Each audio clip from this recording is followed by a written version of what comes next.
Bonjour à tous et bienvenue sur la chaîne Bookscenaria. Bonjour à tous, on se retrouve aujourd'hui pour la vidéo update lecture du mois de juillet.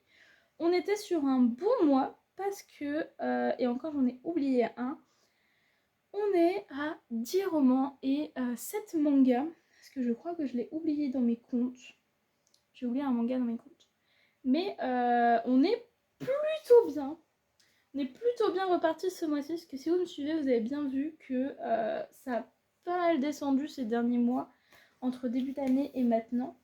Et là, ça remonte, je suis plutôt contente. On va commencer par les mangas, puis par les romans. C'était un très bon mois de lecture, franchement, je n'ai pas eu de déception, je n'ai pas eu de mauvaise lecture. Au contraire, j'ai surtout eu de bonnes et très bonnes lectures. Donc, on va commencer par tout ce qui est suite de saga. J'ai lu le tome 8 de Criminal Fiançailles que j'ai adoré. Un coup de cœur comme d'habitude. Ce tome-là était génial. On a plus été sur un côté flashback, sur les souvenirs d'un personnage pour en apprendre beaucoup plus. Et ça a été tellement immersif déjà. Et c'est un personnage dont, en fait, c'est un des personnages principaux, donc on le voit depuis 8 tomes, mais il y a plein de choses qu'on ne comprenait pas de lui, et avec ce tome-là, on a vraiment des clés pour le comprendre, et enfin savoir pourquoi il fait telle ou telle chose, comment, qu'est-ce qu'il ressent, enfin vraiment c'était super enrichissant.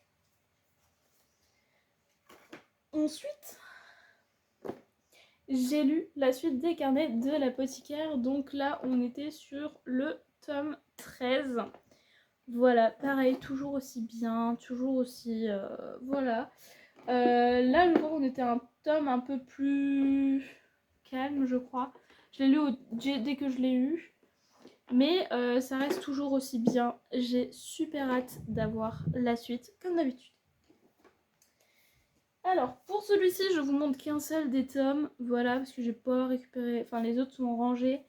Donc, j'ai lu After School Hanako-kun ainsi que le tome 18 et 19. J'ai rattrapé mon retard. Alors là, on est sur une petite histoire, enfin sur des petites histoires un peu drôles, un peu marrantes qui se passent à l'école. C'est très cool, franchement. Super cool, on voit des petits trucs, on rigole bien, c'est sympa. Et après, sur les tomes 18 et 19, c'était trop bien. On a avancé et clôturé un nouvel arc pour en lancer un autre. Sachant qu'on était dans un arc vachement prenant et assez sombre. Franchement, je pense que là, on était sur peut-être l'arc le plus sombre qu'on a vu depuis le début des tomes. Voilà, il y a des choses où je ne m'y attendais pas du tout. Surtout vers la fin du tome 19. Je ne m'y attendais pas. Mais j'ai beaucoup aimé déjà l'avancement de l'histoire, l'avance sur l'intrigue, l'évolution des personnages, des relations, l'univers, enfin vraiment, voilà, ça reste une de mes sagas préférées. Je pense que vraiment, j'ai 3 sagas préférées et je ne saurais pas vous dire laquelle est numéro 1 parce que tellement les tomes sont incroyables, l'histoire est géniale. Et je ne saurais pas dire en fait entre les 3 lequel est meilleur que les autres. Donc voilà, mais franchement ça reste une de mes sagas préférées sans hésitation. Et on a 2 nouvelles sagas qui rentrent dans la mangatech. On a tout d'abord The Unexpected Goddess chez Doki Doki. Bonne nouvelle, c'est une saga finie en 3 tomes. Et je crois que nous on aura les 3 tomes d'ici fin d'année, parce que lui est sorti vers fin juillet. Le tome 2 arrive entre septembre et octobre, et je pense que le tome 3 va arriver pour les fêtes. Les dessins sont magnifiques, franchement. Voilà, j'ai beaucoup aimé les graphismes. Et l'histoire était très cool aussi, franchement. Alors je vais essayer de pas non plus vous montrer quelque chose qui spoil, ça serait quand même plutôt cool. Voilà. Donc on est dans un univers un peu de fantasy où on a une déesse qui a existé, qui s'appelait Liliana, qui avait 4 descendantes, enfin 4 héritières, à qui elle a transmis chacune un pouvoir. Et il y a la petite phrase de « et enfin », après les 4, donc il y aurait un 5e pouvoir. C'est toute l'histoire. Et en fait, tous les 100 ans, si je ne me trompe pas, il y a 4 héritières qui sont appelées par le sanctuaire pour hériter de ces pouvoirs des descendantes de Liliana. Sauf que cette année, il n'y en a pas 4, mais 5 qui sont appelés, dont notre petit personnage qui est dans les bas-fonds de la cité. Toutes les héritières à chaque fois sont dans... Alors moi je vais appeler ça un capital parce que c'est la première référence que j'ai à chaque fois. Mais voilà, en gros c'est le centre de la ville avec tout ce qui est royauté. Enfin voilà, toutes les personnes justement qui sont supérieures. Voilà, là où vraiment règnent toutes ces personnes supérieures. Et nous, on va suivre ce personnage qui vient des bas-fonds, qui va être appelé, qui va être le seul personnage qui ne fait pas partie justement de la royauté. Et du coup, on va suivre son histoire avec les 2 gardes qui sont avec. Et on va avoir à la fin de ce premier tome une intrigue en parallèle qui va se lancer, qui remet plein de choses en question, ce qui est super intéressant. Et j'étais vraiment à fond dedans. J'ai vraiment bien aimé. Et j'ai super hâte de lire le 2 pour voir où part l'intrigue. Voilà. Et la nouvelle autre série que j'ai, c'est Gokurakugai aux éditions Pika. Voilà, là on est un peu sur une histoire où on va retrouver un petit peu ce côté... Alors, moi le premier manga auquel ça m'a fait penser, c'est Jujutsu Kaisen. Pourquoi ? Parce qu'il y a un peu un côté exorciste.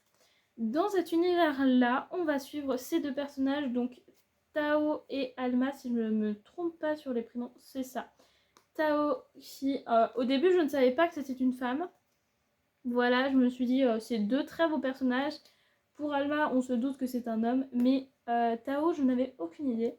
J'ai ouvert, j'ai découvert que c'était une femme, et c'est une femme ultra badass, j'adore. Donc on va suivre Tao et Alma qui dirigent une sorte de petit cabinet de résolution de problèmes. Et du coup, on vient les voir quand il y a un souci pour qu'ils le règlent. Et en fait, à côté, ils se chargent d'éradiquer les magas. Donc, c'est des sortes de démons. Donc, c'est pour ça que je pense à Jujutsu Kaisen sur le côté exorcisme de fléau. Où là, on est sur un côté exorcisme de magas. Donc, on a toute cette histoire. Je vais vous montrer les graphismes parce que je ne l'ai pas fait. Mais voilà, par exemple... C'est des graphismes que je trouve vraiment magnifiques. Enfin voilà, je joue beaucoup avec les graphismes en général. Si j'ai des graphismes qui me plaisent pas, en général j'ai du mal à mettre un peu dedans. Après c'est les goûts et les couleurs, hein. Mais là les graphismes sont géniaux. Et j'ai été transportée dans l'histoire, vraiment j'ai adoré. J'ai couru dans les messages d'une amie en lui disant « Oh, j'ai lu ce manga, il est trop bien, regarde et tout ». Pareil pour Unexpected Goddess, je suis arrivée dans ce message, j'ai fait la même chose. Parce qu'on s'auto-influence l'une l'autre sur les mangas.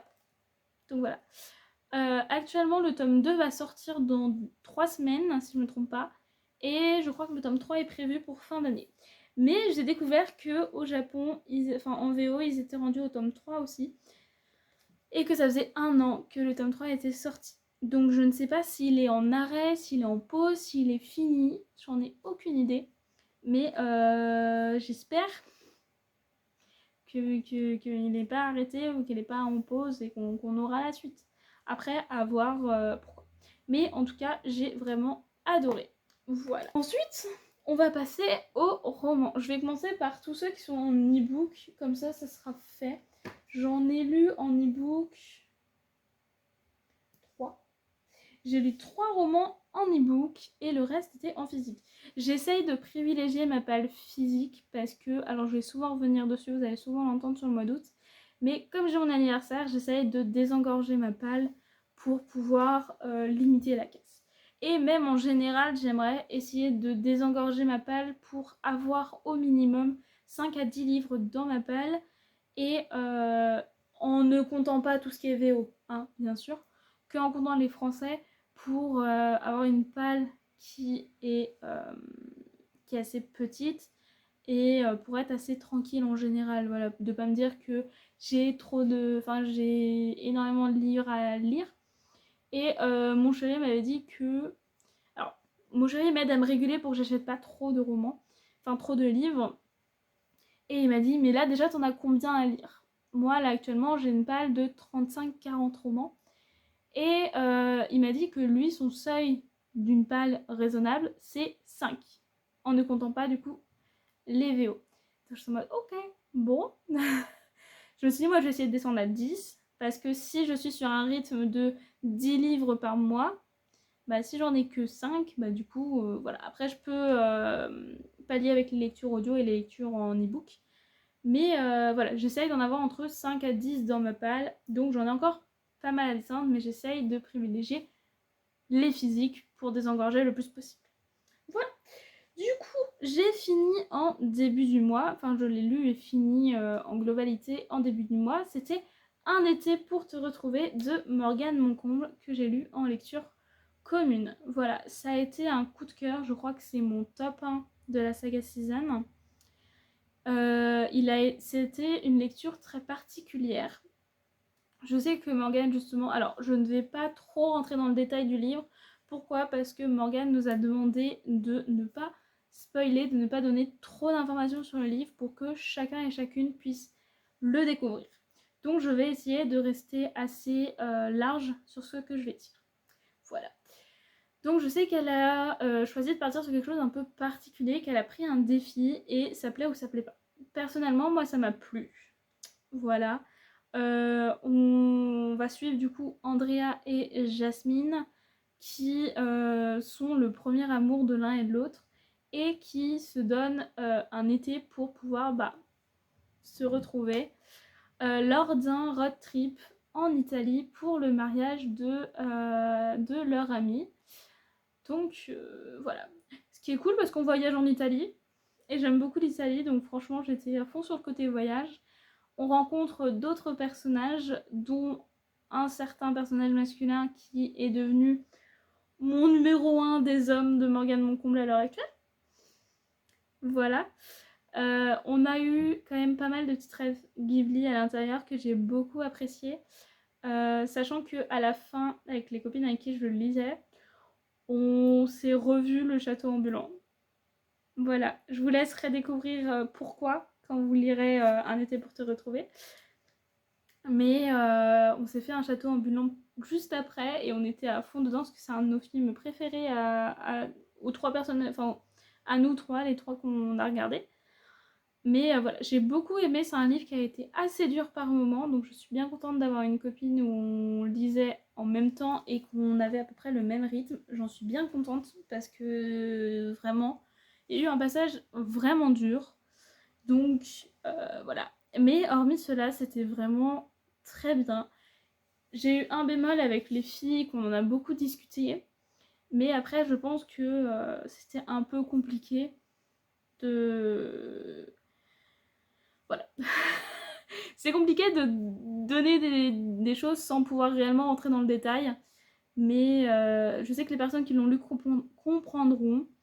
Et puis ceux qui ne l'ont pas lu, si vous le lisez, vous comprendrez plus tard. Voilà, en tout cas, pour celui-ci, ça a été vraiment une très très bonne lecture, un coup de cœur. Et du coup, maintenant, j'ai très envie de découvrir ses autres écrits. Ensuite, je me suis enfin mise à La Société très secrète des sorcières extraordinaires. Voilà, toujours ce nom à rallonge. Il est sorti en automne dernier et il me faisait très envie. J'ai entendu beaucoup de positifs dessus. Et beaucoup de comparaisons avec La Maison au milieu de la mer céruléenne, qui est un livre que j'ai lu en VO du coup en début d'année et que j'ai beaucoup aimé. Donc je me suis dit, il me fait envie, il a une vibe de la maison, on y va. Et franchement, j'ai super bien aimé. Franchement, c'était fluide, c'était assez immersif, les personnages sont attachants, j'ai adoré. Franchement, j'ai été assez étonnée, je vous préviens, il y a, je crois, 1 ou 2 scènes un petit peu spicy. Je sais plus jusqu'où ça va, mais je crois pas que c'est très très explicite, mais il y a quand même une ou deux scènes.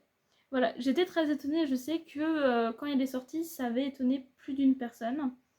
Mais voilà, franchement. Sinon, les personnages étaient vraiment attachants, l'histoire était super cool. Petit monde de sorcières, vraiment. C'est trop cool. Donc si vous aimez justement un peu les romans cozy fantasy, avec la trope de Found Family, franchement, foncez. Parce qu'il est trop cool. Et il a une bonne vibe de l'automne, donc on y arrive bientôt. Donc c'est parfait pour cette période-là. Je me suis lu La Cour des Ombres, que j'avais commencé déjà en avril, je crois que je l'avais commencé pour le challenge romantasy de Nina Quill, qui était un petit roman dont j'avais lu, je crois, 50 pages sur les 200. Voilà. Et il faisait partie de mon challenge 12 livres, 12 pas de pattes. Donc j'avance dessus, je suis contente. J'ai beaucoup aimé. On est sur une histoire de fae et avec des sortes de chasseurs un peu. Je vous avoue, je pourrais pas rentrer dans les détails puisque ça fait un petit moment quand même que je l'ai fini et que j'ai lu beaucoup en peu de temps, donc mon esprit est assez embrumé. Mais j'avais vraiment bien kiffé l'intrigue. Je sais qu'on est sur un personnage en fait qui a été réduite en esclavage par un maître et qui l'a forcé à intégrer un endroit très... justement une sorte de garde de l'ombre qui fait très attention et tout pour voler quelque chose. Et du coup, on la suit à travers ça. Enfin, c'était vraiment très cool. J'ai très envie de lire le 2 parce que avec tout ce qui s'est passé dans le 1, j'ai bien envie de savoir ce qui va se passer dans la suite. Donc je vais essayer de me le lire prochainement, comme ça reste un petit roman. J'essaierai de le caser entre deux grosses lectures. Je crois que en termes de e-book, on est tout bon. Et on en a fini avec les e-books. Nous allons passer du coup au livre papier. Alors, au début du mois, je me suis lu la duologie de C.S. Quill, Prud'Afranche. Alors, j'avais acheté le 2 en fait en occasion dans un petit magasin d'occasion. Et en fait, j'ai découvert après que c'était un tome 2. Du coup, j'ai commandé le 1 et je me suis dit autant se lire les deux d'un coup comme ils sont assez petits. J'avoue, je ne savais pas du tout de quoi ça parlait. Bon, je sais que voilà, c'était un livre assez spicy, ça me dérange pas. On est sur du drame psychologique et en fait, on va être dans une sorte de réseau de personnes pour des actes, voilà, pour des jeunes femmes qui vont près de certains hommes et font certaines choses avec. Voilà, pour pas donner les mots crus. Et nous, on va suivre notre personnage qui va rentrer dans le round pour retrouver sa meilleure amie et elle n'était pas du tout prête à ce qu'elle allait faire face, à ce qu'elle allait découvrir. C'était franchement prenant, j'ai beaucoup plus aimé le 2 que le 1. Après, on avait plus d'action dans le 2 aussi, forcément. On était beaucoup plus dans le sujet. Mais voilà, c'était assez sombre et je me rends compte que j'aime bien les livres assez sombres. Pas trop non plus dans le côté... je sais que j'aurais du mal à lire un livre vraiment hard. Donc c'est pour ça que je ne suis pas encore trop tournée sur la dark romance. J'essaye petit à petit. Mais j'aime bien quand même les univers assez sombres et bien construits, parce que ce côté psychologique, c'est intéressant à lire. Et voilà, du coup, j'ai super aimé lire ça. Il y a des moments qui sont durs, bien sûr. Je crois qu'elle a fait des trigger warnings. Je ne suis pas sûre, mais je crois. Ah bah, j'en vois pas. Bon, bah du coup, je ne suis pas sûre qu'elle ait fait des trigger warnings. Parce que j'en ai pas vu sur la première page avant de l'ouvrir. Donc j'en suis pas sûre. Mais en tout cas, voilà, à ne pas mettre dans les mains de tout le monde, du coup, parce que ces livres-là, il y a des moments quand même assez durs. Mais franchement, c'était très très cool. Je me suis lu L'apprenti cartomancienne de Aurélie Croiset aux éditions Ecose, qui était un petit thriller historique qui était trop bien. J'ai adoré, vraiment, j'étais à fond dedans, je l'ai dévoré en quelques heures, entrecoupé entre une soirée et une matinée. Mais j'ai adoré. On est dans les années 1800, dans la période mondaine. On va suivre notre personnage qui est une apprentie cartomancienne qui va être avec une mentor qui est une diseuse de bonne aventure qui tire les cartes. Et en fait, un jour, elle va faire un tirage qui ne plaît pas. Il va y avoir un meurtre peu de temps après et elle va être enfermée, accusée pour ce meurtre-là. Son apprenti va être appelé par un des détectives pour travailler avec et sauver du coup sa mentor. C'était trop bien, c'était immersif, c'était génial. Franchement, on avance avec elle pas à pas dans l'enquête, on découvre les éléments, les clés, tout s'aligne. Franchement, c'était trop cool. Les personnages sont super intéressants, les relations entre... vraiment, j'ai adoré. Vraiment, c'est trop cool. Et ça me confirme que j'ai vraiment envie de lire plus de thrillers parce que c'était génial. Du coup, vraiment, je peux que vous le conseiller. Il est petit, il est trop bien. Vraiment, foncez. Et si vous le lisez, dites-le moi. Vraiment, parce que j'ai adoré. J'ai lu Amy vs Oliver de Vicky Skyner aux éditions PKJ. Une petite romance que j'ai lue, je crois que j'ai lu juste avant l'apprenti cartomancienne ou après. Les deux se sont suivis de près. Pareil, une petite romance immersive. Vraiment, j'étais à fond dedans, je l'ai dévoré. Il se lisait super bien. J'ai pleuré. Je m'y attendais pas. Cam de Madame Errance nous a pas prévenu qu'on pleurait dessus. Ou peut-être que c'est juste moi qui suis trop sensible et qui ai pleuré. Voilà. On nous vend une histoire de deux personnes réellement opposées. J'ai envie de vous dire, ne vous fiez pas tant que ça au résumé, parce qu'ils sont pas tant que ça en rivalité. Mais ils ont des oppositions, parce qu'on est sur un côté d'une jeune fille qui fait tout pour atteindre l'école de ses rêves, qui travaille au point de mettre toute sa vie en pause pour se focaliser sur ses études et au point de vraiment tout envoyer valser à côté. Et de l'autre côté, nous avons un jeune homme qui concrètement s'en fiche des études, n'a pas envie d'en faire. Lui, il veut juste travailler dans la boutique de musique. Et du coup, ils ont ce côté où ils ont du mal à se comprendre sur ça. Et ils vont se retrouver à travailler dans le même magasin et se rapprocher petit à petit. C'était trop cool. Et en plus, côté histoire d'évolution, de pensée, vraiment, on voit les personnages évoluer sur certains sujets, sur certaines pensées, sur certaines émotions.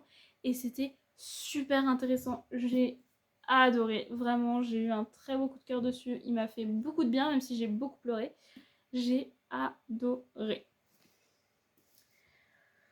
Je me suis enfin lu le tome 2 des Mémoires de la forêt de Michael Brun-Arnaud, illustré par Sanoé, aux éditions L'École des loisirs. Voilà, donc le tome 2, donc les carnets de Cornelius Renard. Alors, j'avoue que j'ai moins aimé ce tome-là que le tome 1. Peut-être parce que les thèmes étaient différents, ça c'est sûr. Et le tome 1 avait des thèmes assez importants et touchants. Et là, on était sur une toute autre histoire. Alors, c'est pas pour autant que j'ai pas aimé. J'ai vraiment bien aimé. Ça reste Mémoire de la forêt. Ça reste un livre que j'adore. Enfin, une saga que j'adore lire. Du coup, j'ai très très envie de lire. Voilà, je vous montre un peu les illustrations. J'ai toujours très envie de lire le 3 et enfin le 4 après. Ça se lit toujours aussi bien, même si je l'ai lu un peu plus lentement que le 1. C'était très très cool, on est sur une sorte de... toujours sur une histoire de quête, mais là plus une quête de réponse sur la vie et sur ses ancêtres. Voilà. Mais du coup, c'était très très cool, hein, mais un peu moins que le 1 pour moi. Donc maintenant, j'ai très envie de lire le 3, parce qu'il est sur un thème de l'hiver et sur le thème de Noël, je crois. Et c'est un thème qui... Alors, qui m'attire et qu'en même temps qui m'effraie. Je suis quelqu'un qui a du mal avec Noël, mais c'est personnel, hein. Mais j'aime beaucoup les livres sur Noël. Donc j'ai hâte de savoir ce qu'il a fait sur ce thème-là. Ensuite, j'ai terminé, il n'y a pas si longtemps que ça, 6 couronnes écarlates d'Elisabeth Lim aux éditions Rajo. On est sur une fantaisie asiatique où on va suivre Shiori, qui est la princesse du royaume de Kyata, qui a 6 frères et qui un jour va se retrouver muette, incapable de parler, sous le risque de tuer un de ses frères changé en grue. Elle ne doit pas parler de qui elle est, d'où elle vient, elle ne doit pas du tout parler. Si un mot sort de sa bouche, si un son en sort, un de ses frères meurt. Voilà, donc on est sur cette histoire où elle va chercher à tout faire pour rompre le sort qui la bloque et pour sauver ses frères. C'était vachement cool, franchement, j'ai super bien aimé, j'ai beaucoup aimé les personnages. Au début, j'avoue que j'étais sur un personnage masculin en particulier avec Shiori, que j'apprécie toujours. Mais quand on avance, on va découvrir un autre personnage masculin et j'avoue que je le préfère avec Shiori, même si le premier me plaît toujours. J'ai hâte de voir ce que le 2 va donner sur les nouvelles intrigues qui sont mises en place. J'ai trop hâte. Franchement, j'ai très envie de le lire. Donc franchement, je pense que d'ici septembre, il sera acheté et lu. Comme c'est une petite duologie. Et je sais qu'il y a un hors-série, un préquel sur un personnage en particulier qu'on voit beaucoup, qui est un personnage assez central de l'histoire, qui est une femme. Et j'ai très envie d'en découvrir plus sur elle, donc j'espère qu'il sera traduit par Rajo, parce que j'ai très envie d'en savoir plus. Mais en tout cas, j'ai vraiment beaucoup aimé. Et je finis par le dernier livre que j'ai lu ce mois-ci, qui est Pole Position du duo Aimé Lou aux éditions Addictive, donc de la série Les Frères Reynolds. On est sur une romance dans la Formule 1, où on va suivre un pilote et une journaliste. Le pilote, il est deuxième depuis des années. Il a cette malédiction qui lui colle à la peau de ne jamais atteindre la première place. Et un jour, il va se retrouver dans une sorte de série documentaire sur lui pour essayer de redorer son image. Et il va se retrouver face à une journaliste un petit peu trop curieuse qui va essayer à tout prix de découvrir quel secret il peut cacher. Donc on va avoir cette petite guerre entre les deux qui était super cool. On va avoir aussi les deux autres frères qui justement font les deux autres tomes, qui sont très présents. Ça, je suis trop contente parce que ça arrive maintenant régulièrement qu'on ait des sagas sur justement un groupe de copines, un groupe de frères, un groupe de sœurs, un groupe, voilà, sur un groupe de personnes. Et qu'en fait, on soit concentré vraiment sur une personne et qu'on voit très peu les personnes autour. Et j'adore quand justement on peut voir les différents personnages, même s'il y en a un qui est central, ce qui est logique, c'est son histoire à lui, donc c'est normal qu'il soit central, mais que les autres soient quand même assez présents pour qu'on puisse les découvrir, s'attacher quand même à eux et avoir envie de découvrir la suite. Je suis plutôt contente parce qu'on a vu les autres personnages et j'ai très hâte de découvrir leurs histoires du coup. Et du coup lui était vraiment cool, j'ai adoré, je l'ai dévoré en quelques heures, très addictif, il se lit tout seul, c'était trop bien. Il fait mal au cœur par moments, parce qu'il y a des thèmes abordés qui font un peu mal, alors qu'ils sont pas non plus très durs, hein, mais un peu. Mais c'était vraiment super cool, j'ai adoré, sachant que j'avoue que j'aime beaucoup tout ce qui tourne autour de la Formule 1. Je n'en regarde pas régulièrement, mais je regardais quand j'étais plus jeune. Je suis déjà allée aux 24 heures du Mans. C'est quelque chose qui m'a toujours intéressée. Et du coup, j'étais super contente de voir un livre dessus. Je sais qu'il y en a d'autres qui existent. J'ai prévu de les lire. Mais du coup, là, je suis vraiment trop contente. J'ai adoré et j'ai hâte de lire la suite. Voilà pour ce petit update du mois de juillet. Je suis super contente parce que j'ai vraiment bien avancé sur ma page, j'ai bien lu. Donc je suis vraiment contente de ce mois-ci. J'espère que les mois suivants vont suivre cette lancée-là, que je vais lire autant. On verra bien, j'ai envie de vous dire. Et puis bah dites-moi vous, qu'est-ce que vous avez lu en juillet? Est-ce que vous avez eu un gros coup de cœur, une grosse déception? N'hésitez pas à me dire. Et je vous souhaite une bonne journée, une bonne semaine et on se dit à bientôt. Salut!